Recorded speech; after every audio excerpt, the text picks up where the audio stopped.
Again, welcome. We appreciate your attendance this evening. This is a community meeting to gather comments, questions, concerns regarding the network optimization that involves the Colorado Springs PNDC. With me this evening is our district manager, Selma Epperson, our postmaster, Greg Pinson, our manager of human resources, David Knight, our senior plant manager of the Denver PNDC, Roland Fuentes, and our manager of the Colorado Springs PNDC, Roger Nichols. And with me is Marcela Juarez Rivera. She's the district coordinator for discontinuance reviews. And my name is Daryl Trujillo. I manage your post office operations for Area 2 within the Colorado-Wyoming district. Selma?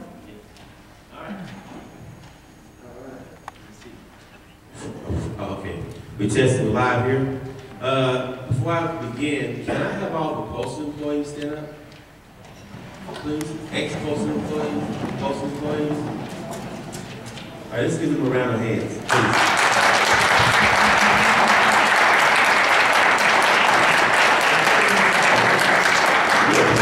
I just want to say thank you for the outstanding job you do day in and day out. You know, you do it for 44 cents and you really can't do it any cheaper than that, right? You do it all day long, all night long, all across the country. You know, one thing I want to say too is what's driving all these feasibility studies across the nation is really the loss of revenue and volume that the Postal Service is experiencing across the nation. It's really, the bottom line is, we really we're not bringing in enough money to pay for our expenses. That's what everything is being driven by right now. And everything, and all these decisions and all these studies going across the nation are very emotional. Very emotional. They're emotional for the employees, they're emotional for the businesses, they're emotional for the communities, and believe it or not, it's very emotional for us too, right, as managers of the organization. Because there's going to be some hard decisions going to have to be made in the Postal Service and the way we do business in the upcoming years. And all of them are not going to be favorable. And we're all not going to agree on how to handle those decisions or how the decisions should be made. But one thing is certain is that because of the electronic conversion, the way the market is going, the way the hard copy industry, what's happening in the hard copy industry, things are changing. Today, you can already, it's almost like the Jetsons, the new iPhone 4, you can talk to each other and see each other now. That's how fast the technology is moving. That's what's changing the way we do business. It's very emotional, and I know it's very emotional for everyone in this room. And what the Postal Service is tasked with, really, is how do we stay viable in the next 234 years? Will anybody else be in this room 234 years from now? If so, give me that stuff you're drinking. Okay? That's what they're trying to do. They're trying to ensure that the post office is viable the next couple of centuries, like we've been in business all along, right? Now we have a presentation we're going to do. I'm going to turn it over to Marcella and thank everyone for coming out. Thank you. Thank you, Simon.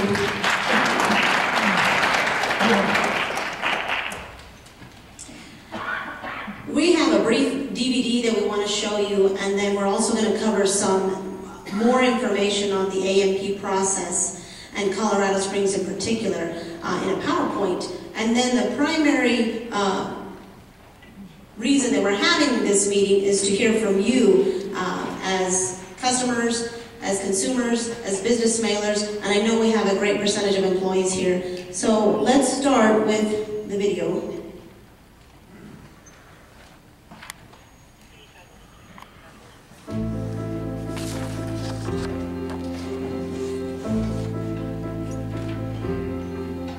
First-class mail is declining at a rapid pace because people are mailing less.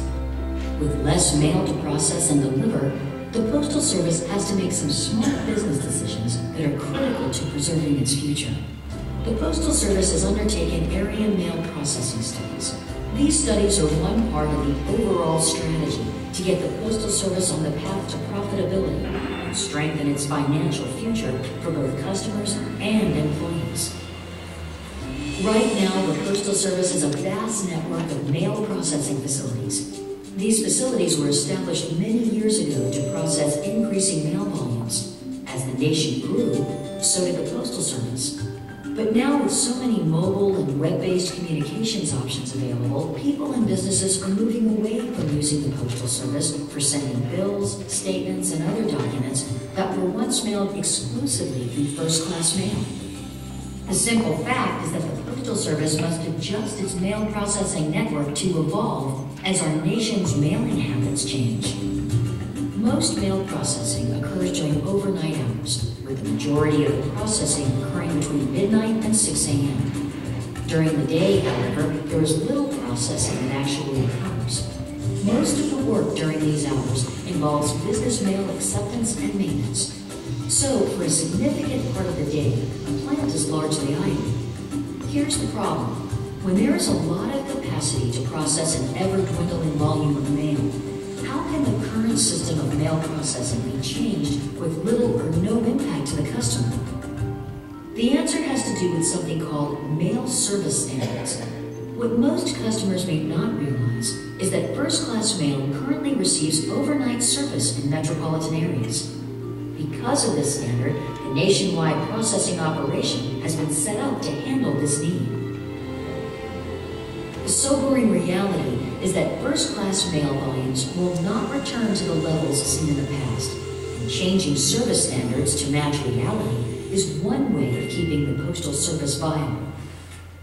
What the Postal Service proposes is changing that overnight service to a 2 to 3 day service. If this change were made, USPS would have about 2 days to process and deliver first-class mail.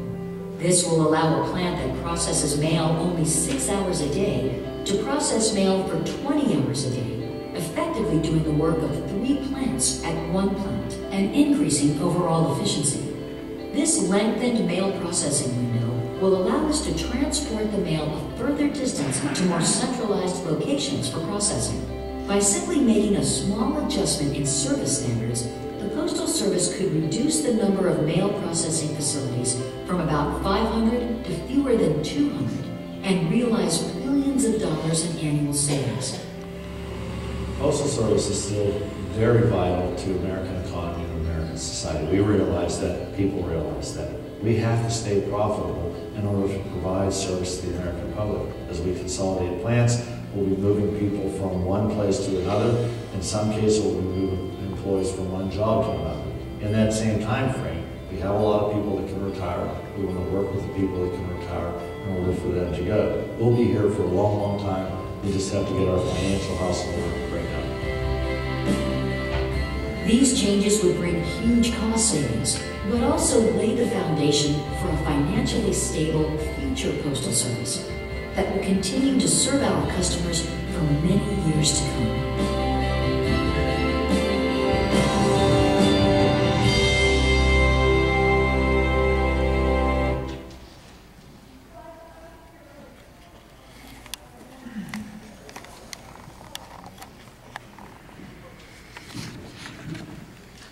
We're going to cover a brief PowerPoint presentation in which we expand upon information in the DVD and then detail information on Colorado Springs.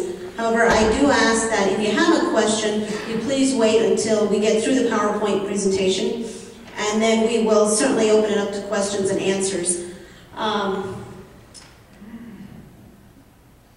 What we're looking at is our 2 main topics tonight. The radical network realignment that's occurring throughout the entire country. We are, as you heard in the video, we are looking at a change in our delivery standard from overnight for first-class mail to 2 to 3 day service standard. And it's important that you keep in mind that these area mail processing consolidations must occur in conjunction with that change. And so as of the previous Monday, the U.S. Postal Service announced to the Postal Regulatory Commission that that is our intention, is to change to a 2 to 3 day service standard. Because with the majority of these consolidation studies and the distance between facilities, it could only work in that manner. So we're going to cover the realignment, and again, we're going to speak specifically about Colorado Springs. I want to show you this slide here because it presents the business case for this study. You'll see on the slide that from 2006 through 2011, our mail volume declined by over 20%. Now, I've been involved with a number of discontinuance studies this year, 115 of them to be exact. And what's been an eye-opener to me is not only just hearing the numbers nationwide, but seeing specifically in our own district how dramatic that decline has been. In each of those communities, their offices is showing a great decrease in office workload and in revenue. And why is that? Because of the conversion to electronic media. If you think about the mail that you send yourself, that you actually use a first-class postage stamp on, that first-class mail has decreased over 50% in the last 10 years. People simply just aren't using the mail the way they used to. And so that volume decline has had the most dramatic impact on our company. You'll see on the standard mail side that we've also encountered a decrease in that type of mail, or advertising mail, in the last 5 years. However, there's a projection that we may see an increase in advertising mail. However, in spite of that, because of the revenue that standard mail brings in, it just simply won't compensate for that loss in first-class mail volume. So from 1970 through 2006, our company was in a tremendous mode of growth. We saw the population increase, we saw the use of the mail increase, business mailers started really amping up their use of the Postal Service, and we accommodated that. We obtained a great number of facilities, of automation equipment, the most advanced equipment. Our employee base grew to more than 850,000 employees nationwide. Well, in the last 5 years, as we've discussed the decline in first-class mail volume, we are now in a different mode. We are looking to have or maintain just the right amount of resources to justify that current market demand, because we simply can't afford to maintain that excess capacity any longer. Now, area mail processing consolidation studies are nothing new. We've had them for decades, and they've proved fruitful for the Postal Service. In 2010, we had a total of 35 area mail processing consolidations that have shown to save the Postal Service over $99 million annually. And while we did that, we still showed record-breaking performance in delivery. So it's been proven that we can provide excellent service in the midst of an area mail processing consolidation. We can do both. Since 2006, we've had almost 200 consolidations so far, and it's projected that by 2013, we'll have less than 200 facilities nationwide. Here's our current footprint today. 487 facilities processing mail. Now on September 15th, we had an announcement nationwide that we were going to be studying 252 of those sites. I want you to know that an area mail processing consolidation study can take anywhere from 2 to 3 months to conclude. However, the realignment that we're looking at for this nationwide can take up to 2 years to see that full realignment. I'm just going to back up a little bit because I want to tell you that of those facilities that we have in place today, they range in size anywhere from 50 employees up to 2,000 employees. But they basically do the same thing. I know as the both of you are employees here, you know exactly what you do. And that is collecting that mail and processing that mail. But if you keep in mind from the DVD, your time frame for processing that mail is very limited. And that again is because of the overnight mail, first-class mail standard that we have in place. Now here is a diagram of exactly that. Because in all of those facilities, we must wait until all of the mail is collected, whether it's dropped off directly by business mailers or brought in from post offices in the area by our carriers. We must wait until all that mail is collected to do the final sortation or final process for our carriers the next morning. With a 2 to 3 day service standard, that would give us a much greater time period to process mail. And that's what we're trying to do, is maximize the resources, every kind of resource that we have, the facilities, to use them up to 20 to 24 hours a day, to use the machinery, to use our employees, and maximize those resources. Our current employee base nationwide is 559,000. Of those, 151,000 are mail processing positions. And so if consolidations proceed, it would mean an impact of 35,000 jobs nationwide. Now historically, the Postal Service has always been very good to its employees. We have not laid off employees, and that's certainly not our intention at this point. But the Postmaster General, in doing everything that he can that's within his control, he has asked for the flexibility in doing just that, because we know that there will be positions that we won't be able to maintain. Now the distance between these two affected sites is about 82 miles. And we certainly have other area mail processing consolidation studies going on in this district.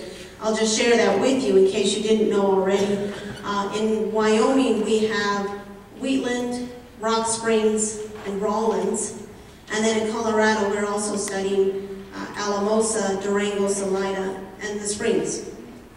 Now, with every single one of them, the distances vary, but I want you to know that part of the area mail processing consolidation study is looking at the logistics, looking at the transportation. Transportation is certainly scrutinized, and making sure that every one of our highway contract routes, our contracts, that they fall in alignment with that proposed 2 to 3 day service standard. There have been area mail processing studies that have been halted because they haven't proven to be feasible. And for your information, we have two very important organizations that will audit our AMP studies, and we will have to prove the feasibility to them. And that is the Office of the Inspector General and the Government Accountability Office. The proposed annual savings for the consolidation of Colorado Springs plant processing, at least in the preliminary results, and this is in the preliminary stage at this point, is close to $12 million annually. And you can see on this slide that it's broken down into the processing work hour savings, the transportation, the maintenance savings, and even management positions. We are looking at, in the preliminary studies, an affected 233 positions in craft and 17 positions in management. Now, certain things will remain in place with an area mail processing consolidation, and certainly the ones that we've conducted in the past demonstrate this. Retail services, retail hours, those remain unaffected. The same for business mail acceptance units, that will not be impacted. Collection mail times, those may be impacted, as well as, the collection mail time, but delivery of mail to our customers and to our business customers, That it will not change as a result of the area mail processing consolidation, and neither will the availability of a local postmark. So as I mentioned, we are currently in the preliminary stage of a study. One of the major things that area personnel and headquarters personnel must take into account is your input as the community, as employees, as customers. And so I'm going to leave this slide up because I want you to know that there is a specific time frame in which you may submit comments in writing. We're certainly going to be taking notes tonight. As soon as we open it up to questions and answers, I will be taking notes. I ask that you bear with me, and please give your name your affiliation or your business, and speak clearly so I can get down everything that you say. With that, Daryl? Thanks, Marcel.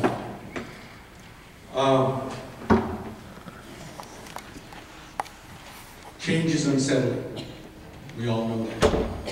And with this optimization, nearly every person that has a job in mail processing with the Postal Service will be touched by it, either by work hour change, location change, whatever the case may be.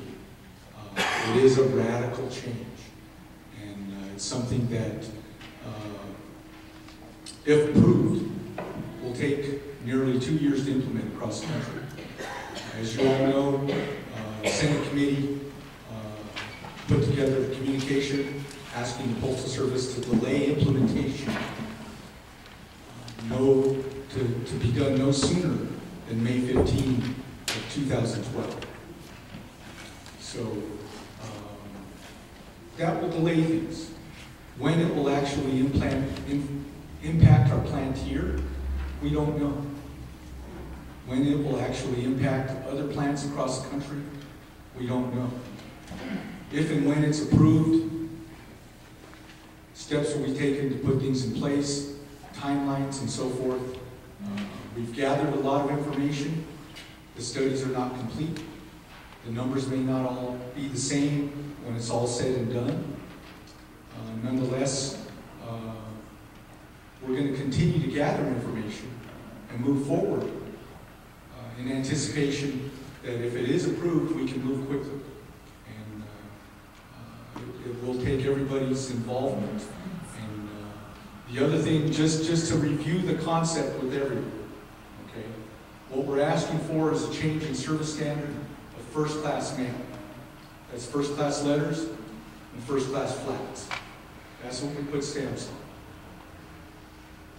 We're asking that that service standard be changed from overnight to 2 to 3 days. As you can see, reducing from 487 plants down to 200, we will no longer have the capacity to get mail processed and delivered overnight, or at least not first-class mail like we do now.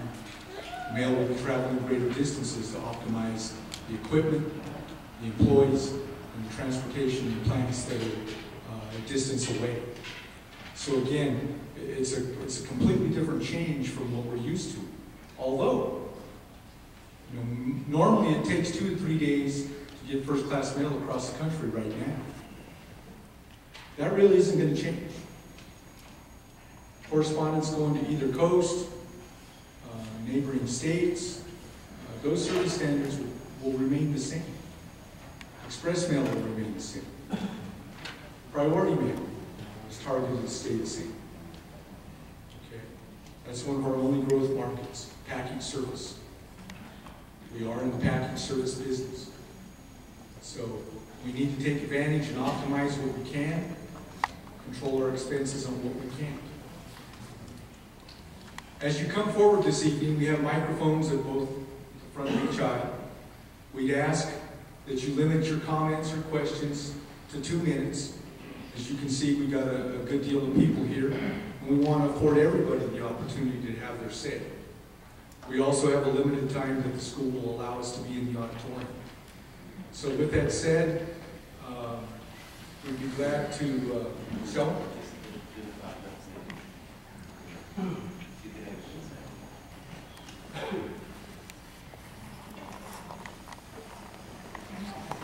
do have representatives here from Congressman Gardner's office, or I'm sorry, from Senator Bennett's office, Ann Open Gardner, right here. And also from Representative Pete Lee.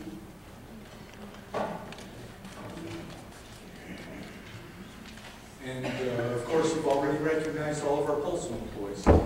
So again, we'd be glad to entertain your comments, questions, or concerns one at a time if we could.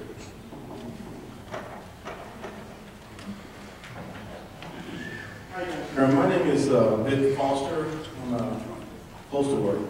And my main question is that since we're maximizing the postal mailing system, if we draw a circle around there and we're 400 miles out, we'll have about, what, 5 plants left in that circle.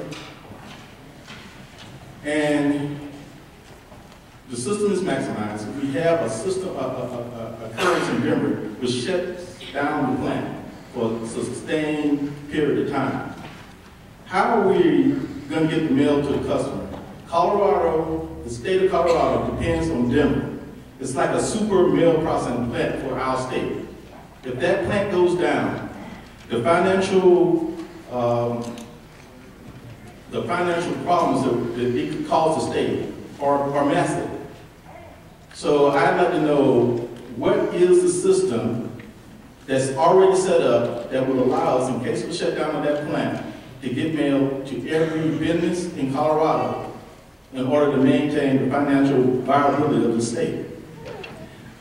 We do have what we call coop plans, where if the Denver would go down, I think our coop site would actually be in Albuquerque, Salt Lake City, and also I think over in Nebraska would be, but that would be have to be a catastrophic event for that to happen.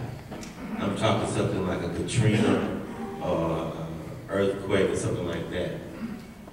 Or one of the serious things, most recent serious things, we have a BDS alert, so an anthrax alert. It would have to be something very catastrophic to shut that plant down. So how long would it take to do that? In an event like that, it might take us several days. When you're talking about a catastrophic event, a Mother Nature act or act of God, that could be something that takes several days to happen. Sure. Yes, sir. Rob Preston, Colorado Springs APW local president. First, I'd like to make a statement regarding the uniqueness of Colorado Springs and the community. This is a military community, and the Postal Service employs 120,000 veterans nationwide, 533 that served in war this year alone. Currently, there is 240,000 unemployed veterans from Iraq and Afghanistan, 850,000 veterans unemployed nationwide. President Obama recently stated, no veteran who fought for our nation should have to fight for a job when they come home. Yeah. I want you to consider.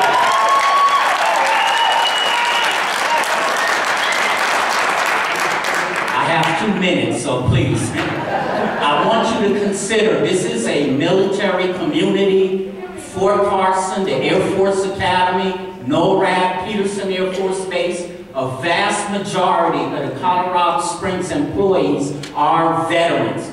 When our veterans serve, this is where they come to find a job at the U.S. Postal Service, the most diverse workforce in the nation.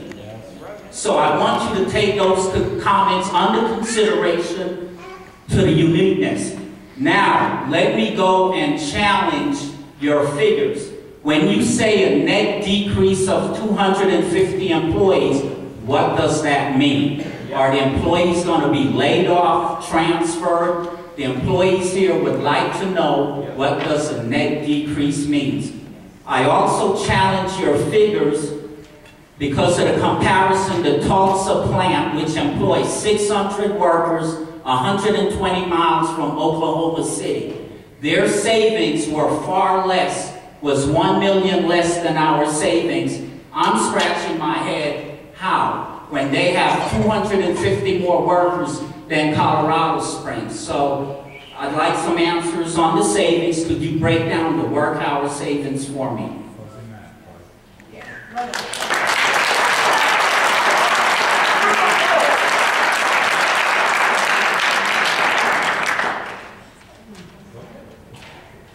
Okay, the net savings, I mean, obviously we have more than 250 employees in the Colorado Springs plant. Right, 350 approximately. So with that said, with the employees that are involved here, with the work that's moving to Denver, there's a net loss of 233 employees. And there's also a net loss of 17 management positions. So it's all incorporated, okay? The savings comes from employees, it comes from transportation, because we won't be moving the same amount of trucks back and forth between Denver and Trenton. Hang on, my question goes strictly to the work hour savings, the 7 million figure. I'm not on the transportation yet. So, the 250 net decrease, what are they going to be laid off? If they're still going to get paid, then tell me where the savings are.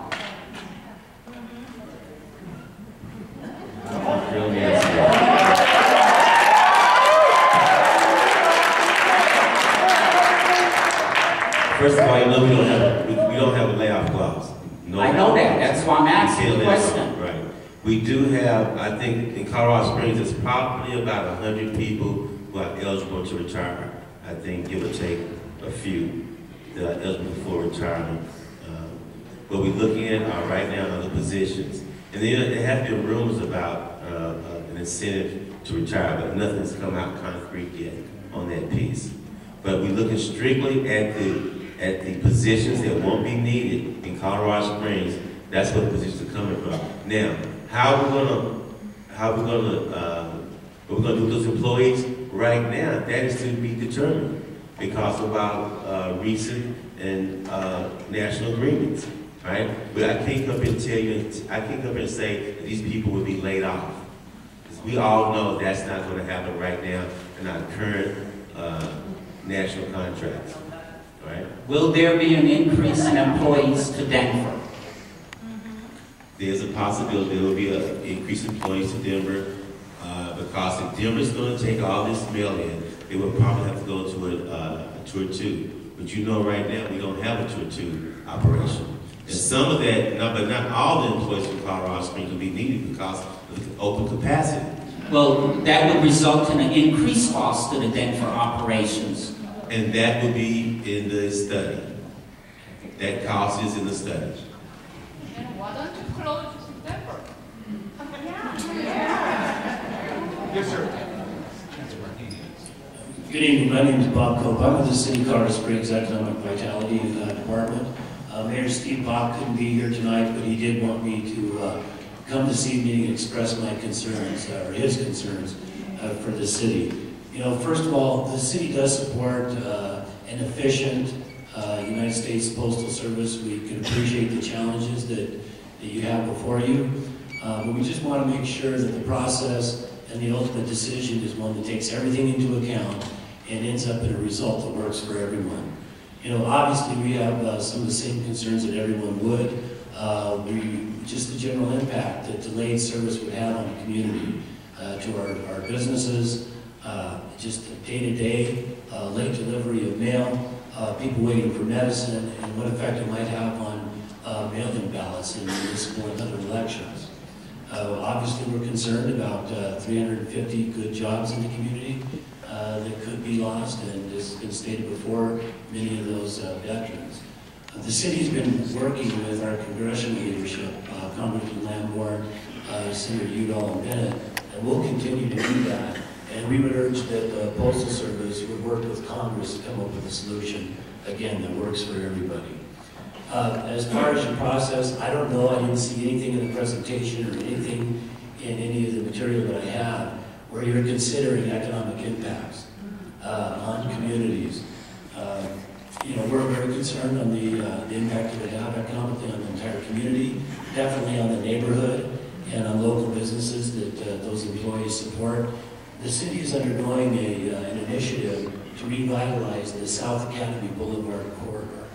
And this closing of this facility or severely cutting it back would certainly work at odds with that effort. So we will be submitting concerns in writing. And again, we appreciate the task that you have before you. We hope that it will be a thoughtful process, maybe with a little bit broader concern for the total impacts incurred also on the communities and economics. Thank you.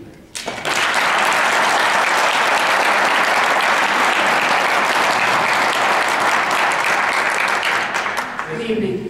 Kathy Corcoran, State President for the Letter Carriers, proudly representing the 5,000 letter carriers in the entire state of Colorado, particularly the 400 carriers that carry mail here in Colorado Springs.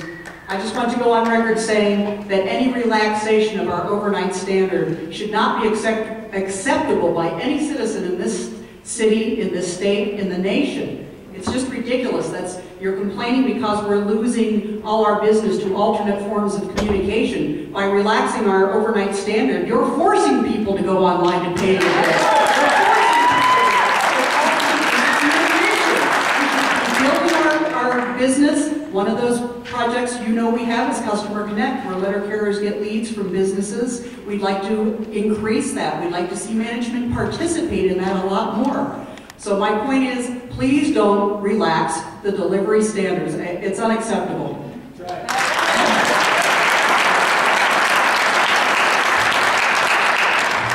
My name is Cheryl Boyd. I've worked for the post office for 25 years. And for those of you that don't work for the post office, there were two very misleading, bordering on lying statements made up here. First of all, the post office does not run for just 6 hours. It runs from 1 p.m. to 6 to 7 o'clock in the morning. Second of all, the post office has never given us anything. The union has fought for everything. If the post office was first offered to us, we would probably be on Skid Row right now and just living, paycheck to paycheck. The union has fought for everything we've got and given us nothing. Good evening. My name is Dave Anderson.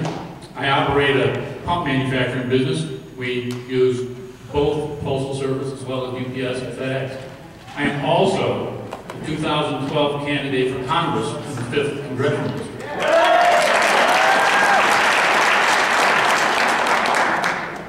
My lifelong concern has been jobs and manufacturing in particular, and I haven't seen a single case where reduction of service standards has ever caused anything to come back to profitability. It's ridiculous to me that the key competitors, UPS and FedEx, as we also use, get a lot more value for the service that they supply. And I don't understand why in the pricing models that you've got, you can't be doing something that increases that revenue.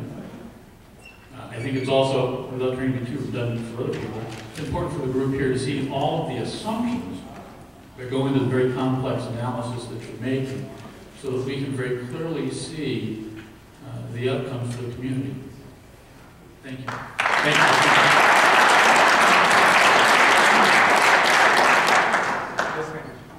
Vicki Carriels, Director of Industrial Relations for the Colorado Springs Area Local. In a meeting earlier with small business owners, one of the things that was stated was that the extra space in the plant would be used to possibly move operations from leased postal facilities right now into that plant. Which postal facilities are you talking about moving into the plant where there's leases? Mainly they would be station and branches, something in the local area. Okay, has it already been decided that there's about 3 of them? We do have a plan, we do have a straw man plan that we're looking at the feasibility of moving some facilities, other facilities into their main facility. Okay, and in order to save the money on the leases, it would mean shutting the entire facility down, correct? In some cases, yes. This depends on the feasibility study. So then contrary to what was said earlier here, postal services or retail services to our customers would be affected because those postal facilities would be shut down. It's possible. The one thing that we do in a lot of cases is sometimes we get an alternate location from that leased facility. We make one to a smaller facility, lease less space, only for retail. We won't need the entire building. It just depends, a case-by-case basis. Okay, thank you. Hi, my name is Ronald Davis. Rob, so many things I'd like to ask right now, but right now I'd just like to really put on concern in the welfare of the other postal employees that I work next to. I work on the AI at night, and I've been there for a while. And ever since I've been at the post office, I always said, hey, well, this is a place where soldiers can go and get a job. But my concern right now, and a lot of people's concern right now, is that last minute notice. Now it seems like, I know you feel like you're communicating with me, but right now we're no longer, we're still in the dark like we were 6 months ago on when is it going to happen. Now, you said it got extended for 5 months to May. It seemed like that was your conversation when we first started. You said that it would, you know, as the tests were done and things like that, May would be the time we'd be moving out anyway. So some people are going home and their spouses or whatever. My spouse went to her job. She thought she was going to a meeting to have their leave lifted. It was a layoff. They just told them just right like that they were laid off unless they moved to Omaha, Nebraska. Now what I don't understand is we were in this since the Pony Express. And you're telling me we can't come up with a viable plan to be more viable, to move packages, things you can't do over a computer, things to go with our competitors. We haven't even exalted that, and I haven't seen that on your anything that you've laid out, Sam. Anything to say we're trying to save your jobs. All I've heard is that we're trying to reduce. We are the first ones at this, so we should be the best at it. But you go to Brown, and everybody knows who Brown is. Who's Brown? Yes. Okay, now they're moving packages. Why can't we go to something like that or some kind of plan? If I could just hear some of that, it would seem like you care about us. That's all I can say.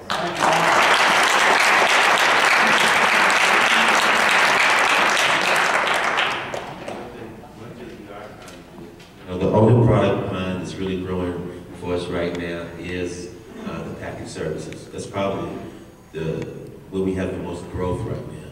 And the post office is trying to grow that business. And everybody's seeing the commercials of Al, if it fits what?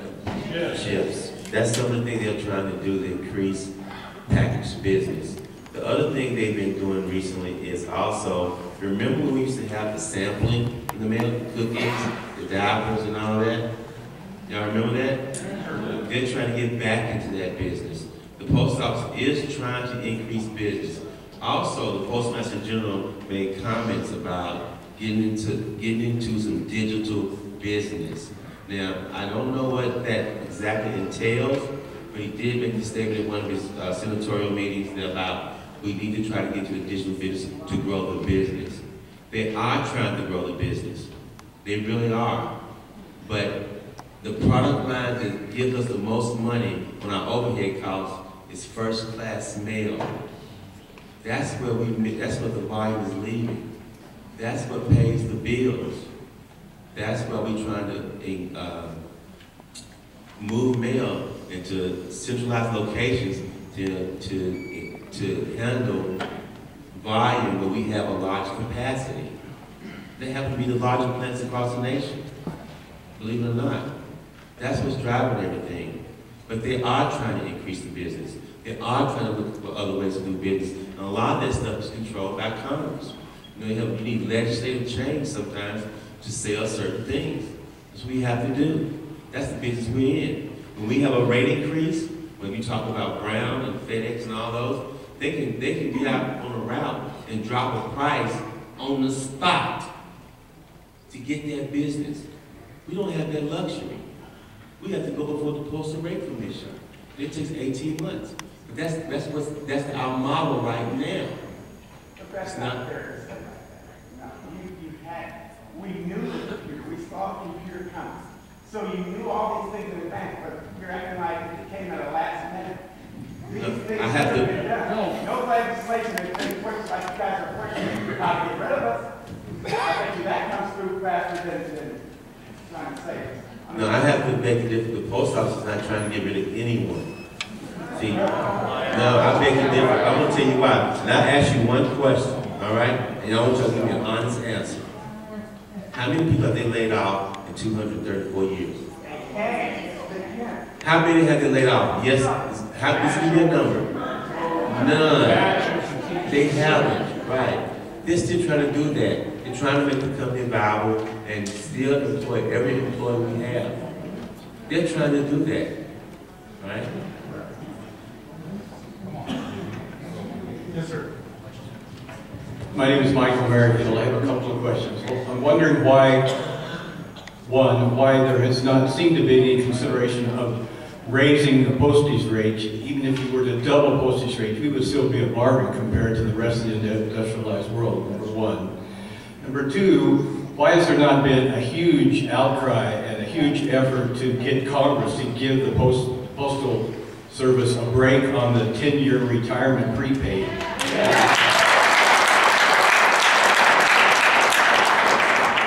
Which, if there was a huge concentrated effort to do that, it would release a great amount of pressure on the post office. I can't help but feel, having been the target on occasion, that this might be politically driven and not business.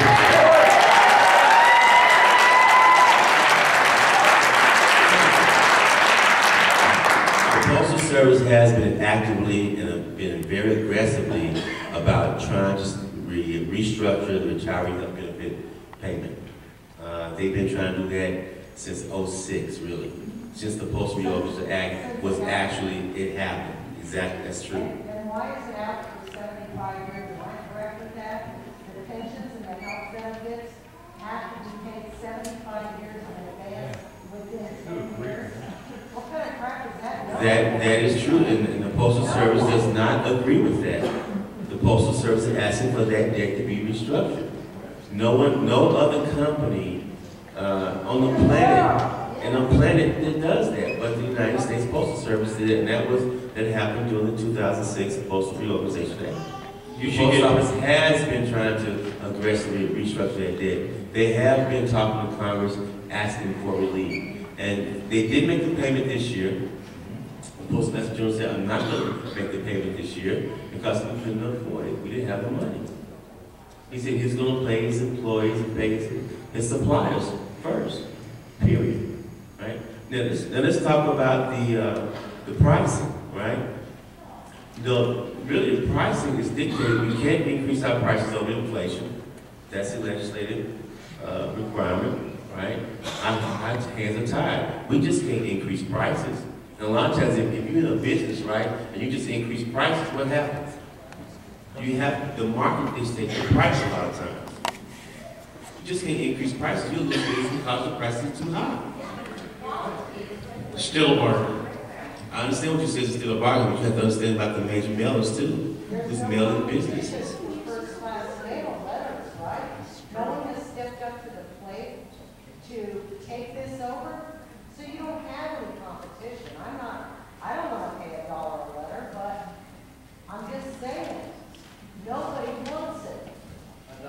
And I would ask you go to a major mailer who's mailing 100,000 pieces a day, right? And you're going to increase his postage to 88 cents per se. You think that company still will do business with us?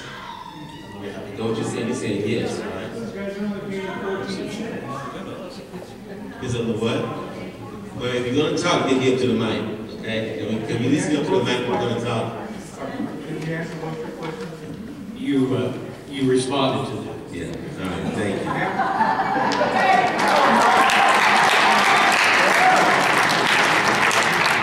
My name is Sandy Hill. I am not an employee of the post office. I'm not your customers. I have a couple of comments and then I have a question. Okay. One comment is that rather than Colorado Springs, it should be Denver that goes if one of them goes, and I'll tell you why. Several times I have had certified and registered mail come to me from out of state. One certified letter got stuck in Denver for 31 days before it got to me, and it ended up making me have to fly to another state to take care of business. This seems to happen a lot. I've had overnight packages stuck in Denver. I've had priority mail stuck in Denver. It doesn't happen here. I have toured the local sorting facility, and I have seen people hard at work, and I have seen them busy late in the afternoon and evening.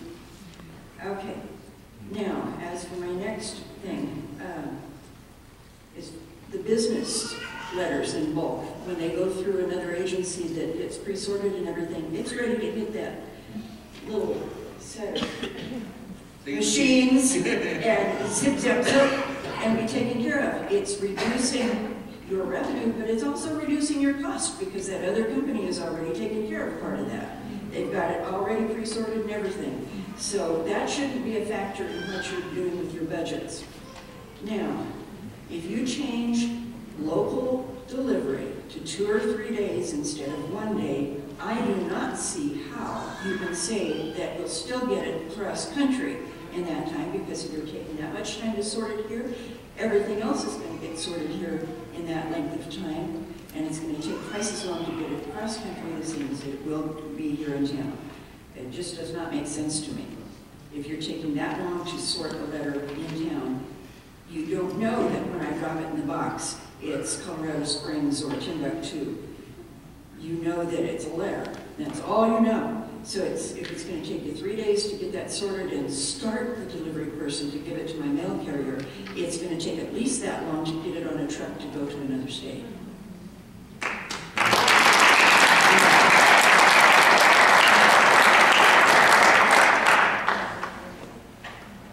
Yes, sir. Good afternoon. Chuck Bader, Jr., Treasurer, American Postal Workers Union, Political Coordinator, Colorado Springs Area Labor Council, Vice President, Colorado AFL-CIO, Trustee, Colorado Postal Workers Union, Second Vice Chair of Paso County Democratic Party, Member of Veterans Forum Wars, Post 7829, Council Member MoveOn.org, and Sunday School Teacher, Bethel Lutheran Church.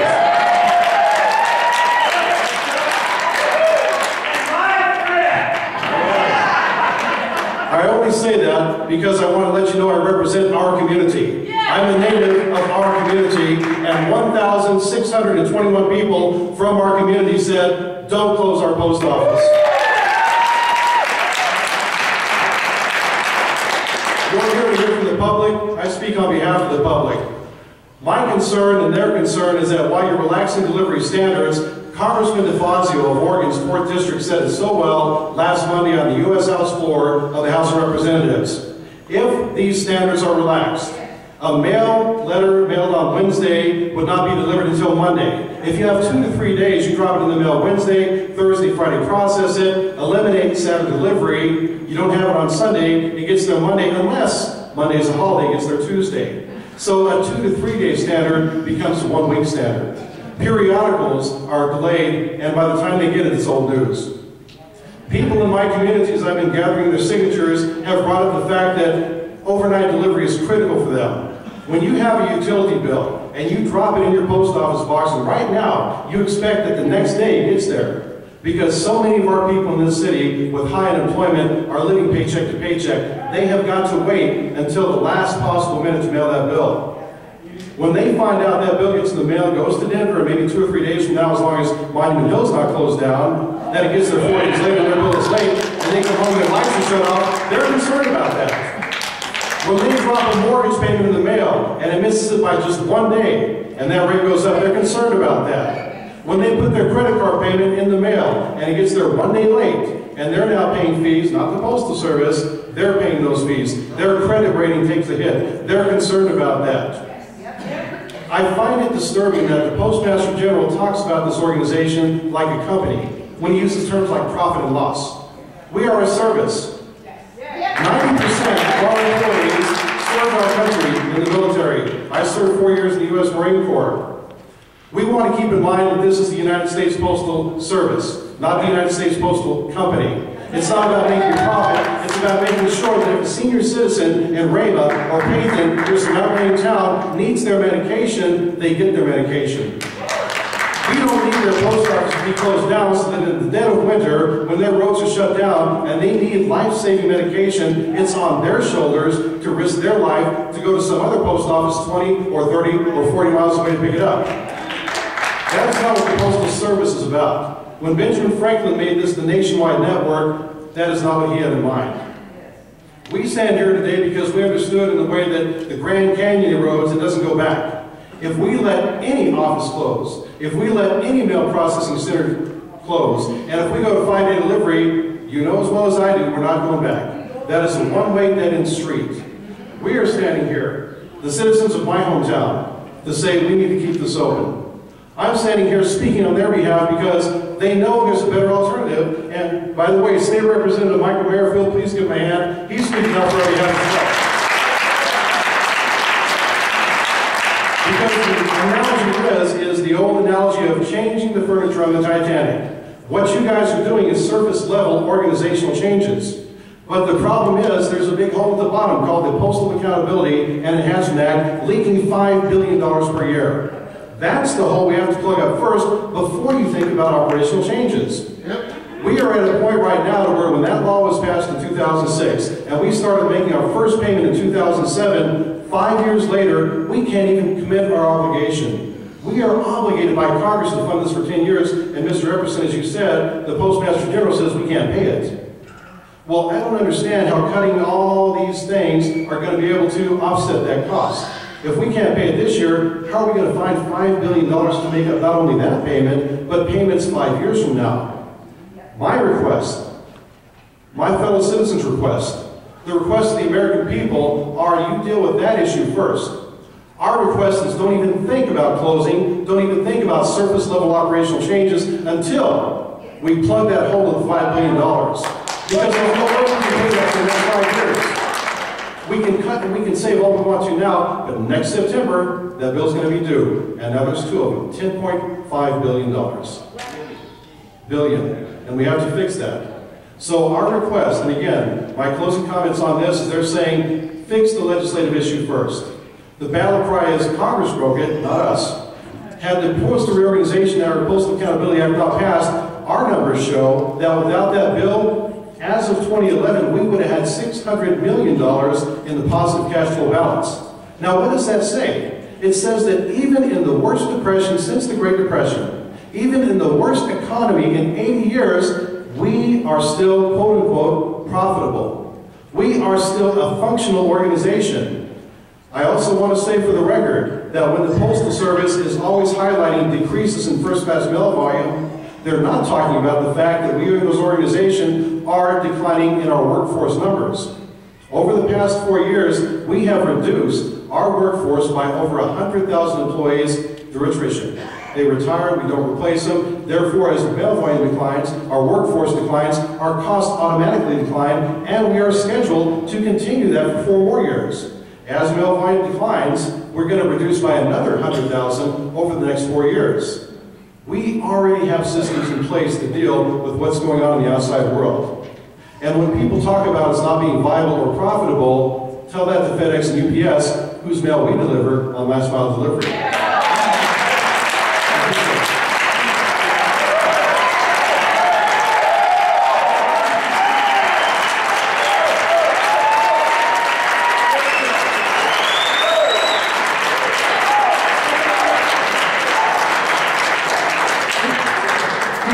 My name is Mike Pissarro. I'm not an employee, but my wife is. She's not here tonight because she works the 11:30 p.m. to 8:30 a.m. shift, and she's sleeping. I'm a disabled veteran, 20 years in the Navy, a Vietnam veteran, and I'm a disabled police officer. So I served our country well. However, I'd like to know one thing. If you guys shut down the plant here and move us to Denver, I can't do it. Are you going to help me? I can't move. I got doctors down here.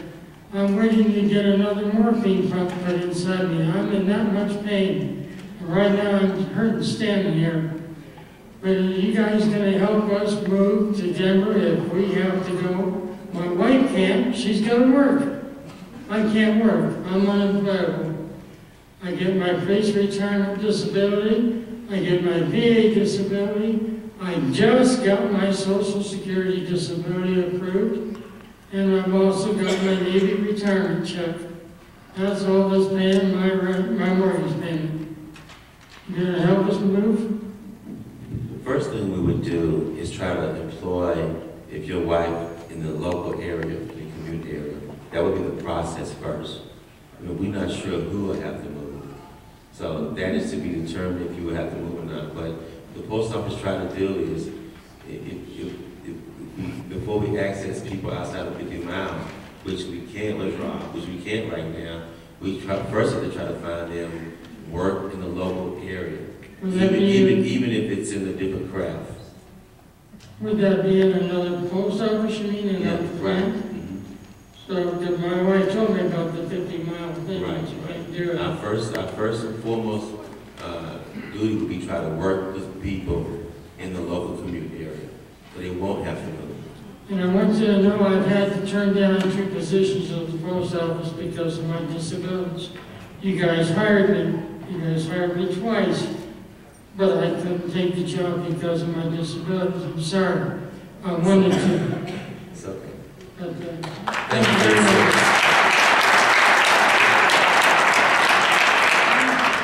Yes, sir. I'm Bill Fry. I'm a postal employee and a customer. I'd like to know this. Why is it in all the, gone to town meetings with Sullivan and Roland, and you guys, we're talking about 5-6 months away before it was even shorter period of time. And yet we don't have anything concrete. And I find it amazing that this vault of information can't be opened up enough to consider the people that are going to be affected. A year ago, I was moved from Wheatland down here because I was accessed here. Now, just got into my house finally, and I'm moving away again, or it appears that that's the scenario that's going on. You're dealing with people. You're dealing with people and they need information. We can't say it may be, and it might be in a pool of people, possibly somewhere in Denver or whatever. You know how many places you have. You know the impact on these people. I think we need to be a little more forthright with each other about what is the actual scenario. Or you can be like some of the firms that come in and say, here's your slip. Thank you for your service. I think the Postal Service is a much better organization than that. There was another point, and I've forgotten that. I would really like to have some firm numbers. You know, we say, you told us we are only using our machines at 5 hours, 6 hours a day. I don't know why we're sorting Denver mail down in Colorado Springs this week if you're really using your machines 5 to 6 hours a day. Remember the other thing. I just saw the slide up there that indicated that there was going to be $1.2 million in transportation costs saved. I don't understand, you know, I'm not really smart, but, you know, I don't understand how you save transportation dollars when you take it from Colorado Springs and truck it up to Denver and back, and then back to the Alamosa, wherever the most outlying office is. The one thing about the transportation piece is, you know, we already have some existing transportation that some of that mail will already be on. I'm not saying there will be, there are some costs associated with additional transportation, but at the same time, we'll be using a lot of existing transportation. There's a lot of trucks already going back and forth from Springs to Denver. But I don't understand. It's an additional mileage. No, it's not. When if you drive a truck from Colorado Springs to Denver, you drive a truck from Colorado Springs to Denver. There's a lot of existing transportation already in place that will piggyback on that transportation. But there is some additional cost too. That is in our equation.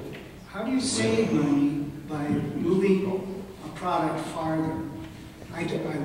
Even if it's on an existing truck. So it's half as much as what the actual cost is if you set all that mail on a dedicated truck. Right. Even if you took half of it and put it on other trucks that are already half full. Tell me where that remainder amounts to a savings. See, if we go to a 2-day service standard, we would use our existing transportation. We wouldn't require additional transportation. We would use the capacity in Denver to work that mail and send it out on current transportation. But it takes, what happened is it'll give us that extra day of processing. That's where the savings is coming in. We're not increasing really the transportation costs on every truck. Now, as far as to giving you information, giving you concrete information, everything has been so fluid in the last, I would say, 2-3 years. It's hard to get concrete information, even at my level, because things are changing so fast. Right? We are telling you what we know. We don't know everything. Like you said, is there a vault of information somewhere that I'm privy to that has all the answers? I would have to say no, it hasn't been shared with anyone. And I think this thing is evolving as we speak. That's why they have the feasibility studies everywhere. That we don't have. I'm just being truthful with you.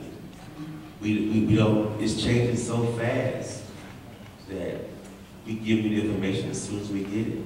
I can't understand, I can't see how an organization the size of the post office can operate under a business plan that flexible. I can't believe that they don't plan these things out months, years in advance. And they have contingency plans for this occasion and all those things. Somewhere people know. Why can't we? I don't have an answer for you.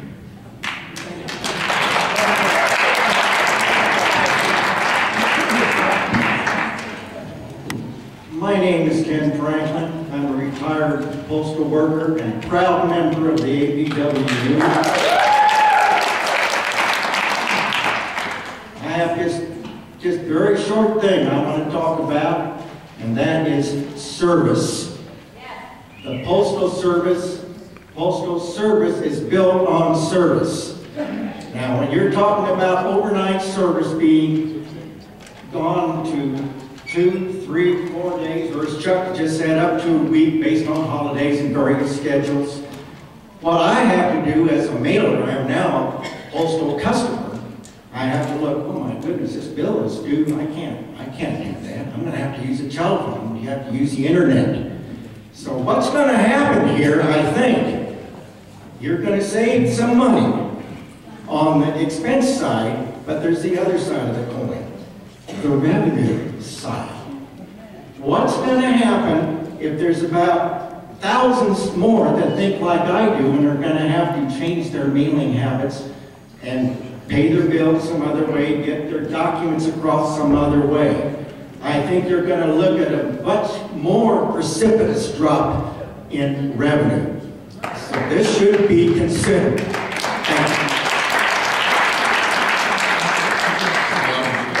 a local business owner here. I do realize when you lose revenues and you have expenses, there has to be cuts made. I also understand this 10-year or the 75-year payment for your pensions. There's no way you're going to be able to survive doing that. I mean, that's one thing I know you have going against you. But number two, I also know that 80% of the post office cost is labor. compared to UPS, which is 53%, and FedEx, which is 37%. Has any of that been taken into account on being more competitive, or are we just looking at cutting customer services, or are we looking more into the union contracts at all, not getting closer down towards a FedEx or UPS? I know that I'm not going to give you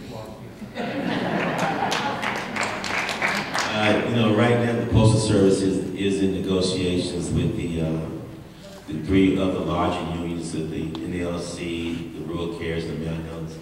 They had just finished a contract, coming to an agreement with APWU members. You know, right now everything is on the table. You know, one thing that the Postmaster General did ask for was, you know, to get rid of the layoff clause in our national agreements, which is very unfavorable, but they have entertained some of that thought process that you're talking about. But before they do a layoff, they would rather attrit what we need versus laying off. Julie Ferrier, customer, not an employee, never have been. Just so y'all know. First question.